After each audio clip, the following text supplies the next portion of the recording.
I don't open the Bible. I give them for my phone or for my page to read a text. The text happens to be Isaiah 53, but I don't tell them what it is. I let them read it, and then I ask them, if you had to guess who wrote it and about what. So they always guess that it's Christians who wrote it about Christ. I've done the same thing. Yeah. Yeah. Jews read Isaiah 53. If you don't tell them where they're reading from, they think it's, this is from your New Testament. This is from your Gospels. This is, yeah. And that's what they think. Let me ask you another question. So I read the Bible every day. I've read the Bible every day of my life for 45 years. I start in Genesis chapter 1, verse 1. I read all the way through the Old Testament, the Tanakh, all the way through the New Testament to Revelation 22. When I finish, I start again. Now, there's so many things that I see in current Judaism that I never see in the Bible. So, for example, the wearing of a yarmulke or a kippah on a man's head, the wrapping of a leather strap around their arm when they pray, a mezuzah outside the door of their house, which they'll kiss as they pass it, this thing of lying on the graves of loved ones.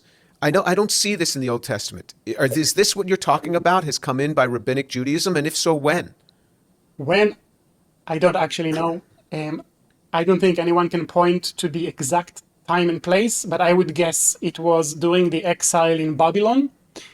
Obviously, it was copied from the pagans. Again, probably in Babylon. Let's take one example. You never see the Hebrew scriptures ever describe somebody putting the tefillin on their hand. Mm-hmm. You just never do. So people know what that is. That if you watch a man as he's going to pray, an Orthodox Jew, they will wrap a leather strap around their arm. And correct? Head. Yes. And the head, a little box on their head with a little leather strap. Yeah.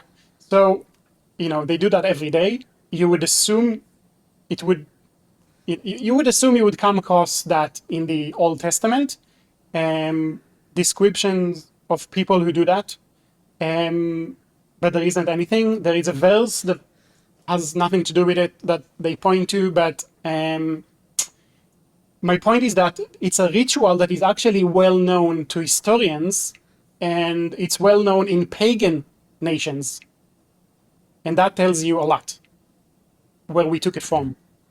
So a lot of those traditions, you've mentioned, how do you call that? Grave sucking, something like that? They lie down on the graves or something? They hug the graves, they kiss the grave, They pray on the grave. It's not just any grave, it's specifically graves of, how like the Catholics have saints? So in Judaism, you have like sages, rabbis, but super rabbis. And they go to their graves and they do that. Ethiopian Jews who were exiled from Israel over 2,000 years ago, just now came back, 10, 20, 30 years ago, just now came back. They were shocked. They said, you guys must be crazy. You cannot light fire on Shabbat, and you do that a few minutes before Shabbat. I mean, why on earth would you do that? It was foreign for them, the idea. Again, it's traditions that, I don't know, we got it from somewhere. Yeah, Jesus spoke of this often. He says, the words of men, he said, have made the word of God of no effect. Exactly. Because they put their traditions above the scriptures. It's not just that they're even parallel. The traditions have gone above the scriptures, and you see them often appealing to Jesus. Look, your disciples are rubbing the heads of grain on the Sabbath and eating. And he says that, he in fact, it seems as if he went out of his way to disdain those, to go against those. I mean, and he would give them a whole new light on this. He says, look, David went and he ate the bread that was the showbread. He ate the bread that was for the priests only. He says the man was hungry, and he gave him that exception. And so you see, he says you have people that have been suffering in this state for a long time. What's troubling you about my making them well on the Sabbath day? And so that they had all of these traditions, and Jesus seemed to reject that. But the things that have been written about Jesus are not flattering, and you can correct me, but it talks about the reason that he had to be be killed on the Sabbath was because of the extent of his divination. I mean, the things that they wrote about him were not flattering. There's not a lot written about him, but what's written is not flattering. I'll give you one example. There is a sage, a rabbi. His name is Onkelos. And in the Talmud, there is a story about Onkelos communicating with Jesus from the dead, which is an issue on its own, but leave that aside for a second. When he was communicating, of course, I don't believe it. That's what the Talmud says. And when Onkelos was communicating with Jesus from the dead, Jesus told him that he is being punished by God. That I'm not here to convert you for anything. It's in fact, it's Gentiles that had to convert from worshiping idols to worshiping the God of Abraham, Isaac, and Jacob. The Jew just has to make teshuvah, to return to the God of Abraham, Isaac, and Jacob.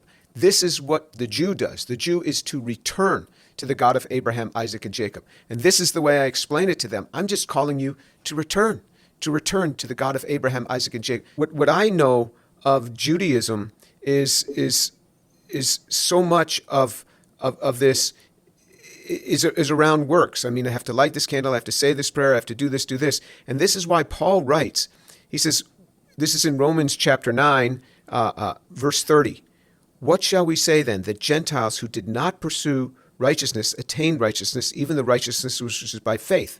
But Israel, pursuing a law of righteousness, did not arrive at that law. Why? Because they did not pursue it by faith, but as though it were by works. They stumbled over the stumbling stone, just as it is written, Behold, I lay in Zion a stone of stumbling and a rock of offense, and he who believes in him will not be disappointed. So it was the Jew who was caught up in this works thing, thinking that was going to get them right. That Abrahamic covenant is for the nation of Israel.